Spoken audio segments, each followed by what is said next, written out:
So, it's rare that I get a chance to, like, in this gig to to to the intersection of payments and crime. Oh, right. Yeah, yeah. You want to be a crime reporter today. That's Right? good. I'm going to be a crime reporter today.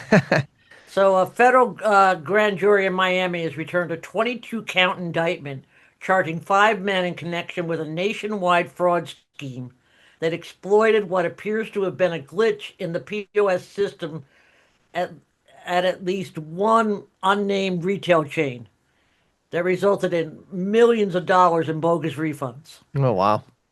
Yeah. So I reached out to a guy named Don Apgar, who is a director of merchant payments practices at Javelin. I've known Don for quite a while.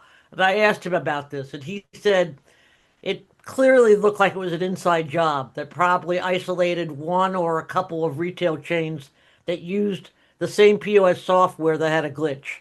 Mm, So the indictment alleges that the defendants used a split tender method of payment, purchasing merchandise with two debit cards. They then returned the merchandise, in each case securing a refund to the first card while intentionally stalling the process for the second card. interesting. Right? So yeah, it was really cool. Like, I mean, not cool, but I mean, it's like, Right. really, like, wow, some Yeah. the things that people come up with. Right, right. Yeah. Interesting. Yeah, so after receiving multiple refund credits, the defendants would terminate the return, and bring the merchandise to other store locations and start the process all over again. Huh. And the Wow. result was that they were able to generate tens of thousands of dollars in fraudulent credits from one purchase. Mm, So Don Apgar said to me, he said, normally refunds wouldn't hit a debit account until the following day, but there are new technologies that enable these real-time credits. For example, Visa debit, Visa Direct rather. right. And so the crooks would have to know that a store they were scamming was using these newer payment rails. Right. But it's the you know dozens of stores nationwide were involved in this scam. I Mm, mean, it's really it's like, wow. I mean, yeah. the things people come up with, right? Oh yeah. Well, and it's so tough too because I feel like from a tech perspective, payments is always changing, and trying to adapt to that is very tricky. Yeah, yeah, So, it really is. It really is. So so next up, a new report from Boston Consulting Group projects that global payments revenue will grow to $2.4 trillion dollars by 2029. It suggests there's a moderation of about 4%, moderation in growth, about 4% annually over the next 5 years. That's after growing at a rate of about 8.8% since 2019. In 2024, global payments revenues reached $1.9 trillion dollars. mm, wow. That's a lot of money, Yeah, absolutely. you know, real time. So some of the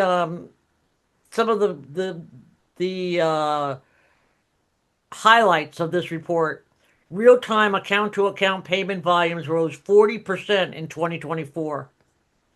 These transactions now account for about a quarter of digital payments worldwide, even more in economies like Brazil and India, where it's about 50%. Mm, So, Boston Consulting Group forecasts, um,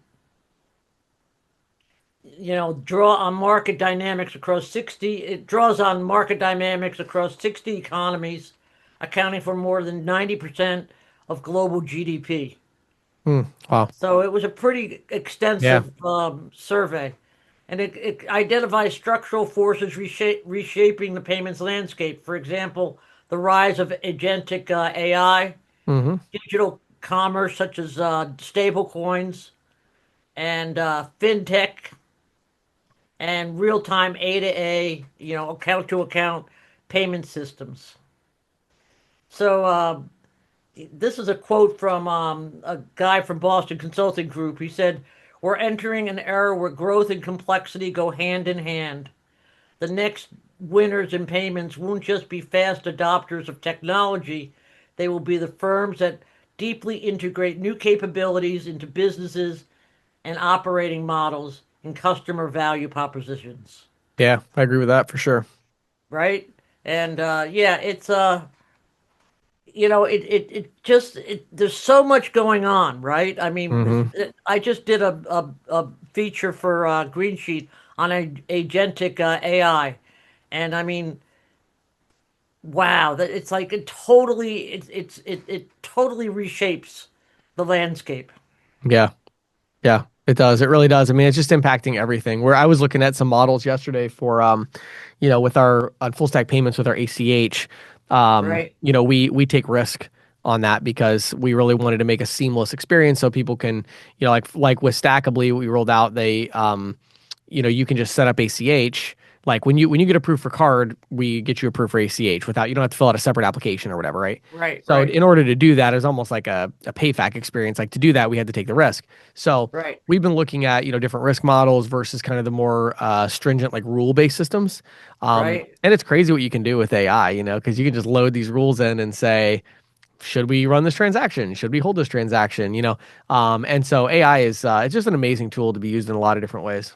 Yeah, it really is. And it's just going to become more. It's just gonna grow in terms of the importance of it. Yeah, It's just gonna become more and more part of the process. absolutely. Yep. So next up, North Carolina lawmakers there are considering a bill that would regulate credit card surcharging. Okay. Yeah. Now it doesn't look like it's going to pass in this particular session Right. of their assembly, but it sort of gives an insight into the predisposition of lawmakers to tackle this thorny issue, right? Yeah. Yeah. As we know, merchant surcharging is not permitted in two states, Massachusetts and Connecticut, as well as Puerto Rico. Mm. But there's about a dozen other states impose different requirements on the practice, often Yep. caps. For Yep. example, Illinois caps surcharges at 1%, Colorado at 2%. In Nevada, New York, South Dakota, and New Jersey, the surcharging rate cannot be more than what a business pays in processing fees. Right. Right. Well, and Right? then the big one, of course, is New York, Right. because New York has I can't remember I keep remember what they call it, no calculation law or whatever, but it's that idea of like you can't really do a compliant surcharge with a percentage because the Right. person has to know what the final amount of the transaction is before they go to the counter. Right. And again, I mean, they haven't their enforcement hasn't been great, but they do technically have that law in the books. So, Yeah, exactly, exactly. So, some of the other states that have different requirements. In Georgia, businesses that impose surcharges to have to provide customers with alternative payment methods. mm, In Kansas, a merchant that implements a surcharging program must incorporate those fees into the listed price of products. right, And Michigan has strict rules regarding how customers are informed. For example, brick and mortar stores have to install signage at every point of sale and the entrance into the online right, store that explains surcharging fees to customers. right. So, it's just it's interesting. You know, I also saw a report recently that showed that, you know, consumers feel like they're being nickeled and dimed with surcharges, Hmm. right? And I think that that's something that people have to be really aware of is that Hmm. consumers are becoming much more adept and much more knowledgeable of what they're Right. paying. Well, Patty, it's interesting because I've gone back and forth on this a little bit the last kind of 4 or 5 years. As far as, there was a time where I thought, yeah, this is probably going to end up in some kind of a compliant surcharging, right? And where it's going to be, going to go to the Supreme Court or it's going to be a law, from Congress and or whatever. But I don't know. The issue is that I think the customer experience when you do a like compliant dual pricing, where you actually show both prices, like Right. it is just such a better experience for the customer because they're not Right. surprised. They don't feel nickeled and dimed. I mean, they look at it and it's like there are two prices. It's like Right. Which do this I is want? which do I want? And it's just it's very clear. It's very transparent. It's also the interesting thing too is early on, like with dual pricing when it would come out, or even before that with the non-cash adjustment. One of the issues we had there was like Visa would put these compliance rules in place that were a real headache for all the ISOs, and Right. we Right. didn't have time to catch up with the technology. Now it's like, well, you have a label printer that prints two prices. Like it's not Right. that really that big of a deal. There's quite a few companies now that have that. You adjust the display screen to where it shows both prices. All of that is actually pretty, now is like commonplace. And so I don't know. I'm still torn about it. I mean, I could still see it going different in a couple different directions long term. I don't think that 10 years from now, I don't think there's going to be like all these different variants of differential pricing that are really common. Obviously, they're still going to exist, long tail effect, but I think the mainstream market, ISOs, the programs they sell, it's going to kind of converge into like one thing. But what I'm starting to see is that Visa's kind of digging their heels in on the surcharging, reducing the profitability of it by lowering the cap. Right. And then you have all the states are making all these laws that are going to take a long time to change that are very restrictive. Whereas meanwhile, dual pricing, you can do that in all 50 states as long as you clearly disclose it. Right. And so I think that's, again, it's a little harder to implement, but I think that I also, the other It's thing the too, way to I'd say go. about it, well, and I think again, the other thing is too, I think merchants looked at it like, for a while, it was like, maybe I can hide this program Mm-hmm. and then my customers won't notice it or something. Right. Right. But I think now merchants are like, okay, that doesn't work. So I think we're starting to get to that point where, yeah, true dual pricing where you actually display both prices, a little harder to set up, but I think it's a much better solution. I agree. I agree wholeheartedly. Yeah. So, we started off with AI. We're going to finish with AI. All right, let's do it. Okay. Bank of America has announced it is using generative AI to transform how its global payment solutions team serves the company's business clients around the world. Hmm. It has this new thing called Ask Global Payment Solutions, Ask GPS. It was built in house and it trained on over 3,200 internal documents and presentations. Hmm. Um, Employees can now pose simple to complex client questions and receive instant answers. Yeah.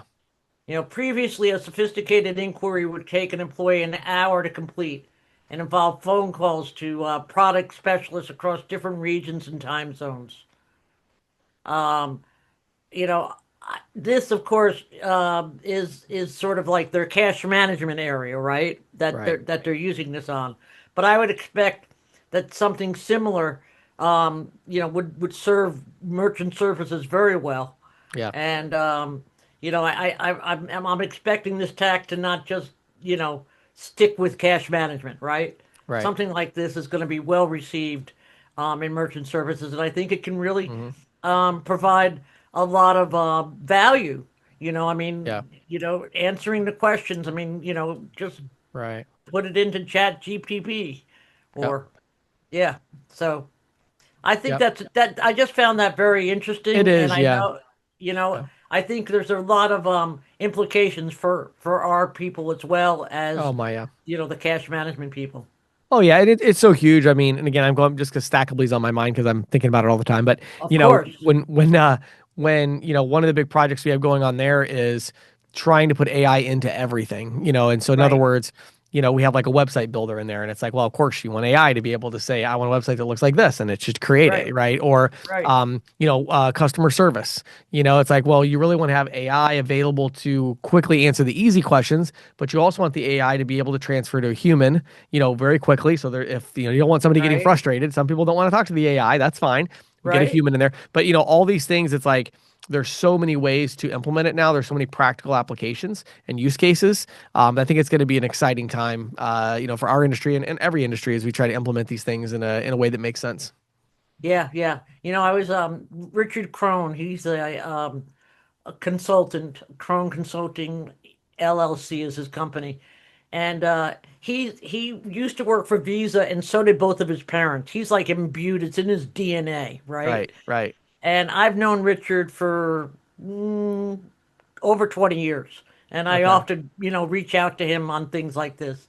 And I recently just did a feature for the Green Sheet on agentic AI. And, he said to me that this is like the biggest, most, momentous change that he's seen in his 30 years of this business. Hmm. Um, Yeah. what we can do with, and I mean, there's so much you can do with it. Yeah. Right. I Absolutely. mean, from shopping to payments. Yeah. Yeah. Absolutely. So Yeah. There's no end of applications for it, so it's going to be a very fascinating time for sure. yeah, I think so. It's like a whole new era in Yeah. payments and merchant services. So Yep. I agree. that's it for this week. Awesome. Well, Patty, thanks again so much. Appreciate you digging in and keeping us up to date. Yeah, for sure.